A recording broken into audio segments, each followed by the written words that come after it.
Tuan Haji dah lama memperjuangkan isu Palestin.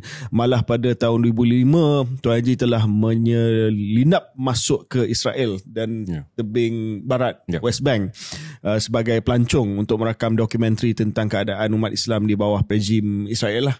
Tetapi kali ni, apa pengalaman Tuan Haji, terutamanya bila berdepan dengan tentera Zionis ni? Masa tahun 2005-2007, kita nak masuk ke border tebing barat. Walaupun kita sebut masuk ke tebing barat, tapi ini dah wilayah yang diduduki oleh Israel. Dan waktu tu kita tak boleh pakai visa wartawan kerana tak akan dibenarkan lah.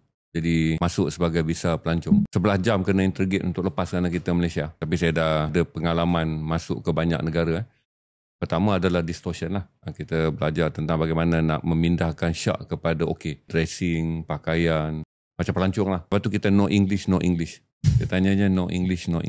Untuk mengelakkan komunikasi menjadi lebih detail. Kita advise kepada semua troop kita tu seorang je yang akan bercakap. Jadi kita kurangkan kebolehupayaan orang yang menyiasat kita tu mendapat lebih banyak maklumat kerana kita terlampau mendedahkan diri kita. Jadi 11 jam tu interrogate tu, kita dah tahu style Israel ni adalah konsistensi lah. Dia tanya you di atas kertas putih tu, untuk jawab 2 benda je.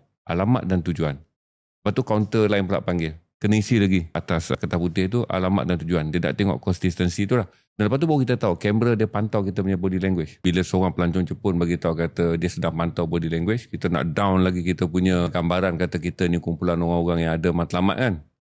Kita habiskan masa merokok, kita habiskan banyak benda yang nak pastikan profil kita tidak disyaki lah. Itu juga sama waktu saya masuk dalam takbai ketika undang-undang darurat tentera. Jadi kita terpaksa dedahkan kata saya ada pelacur yang saya janji nak kahwin. Sekarang dia dah tak makan banyak hari sebab pelancong tak dibenarkan masuk.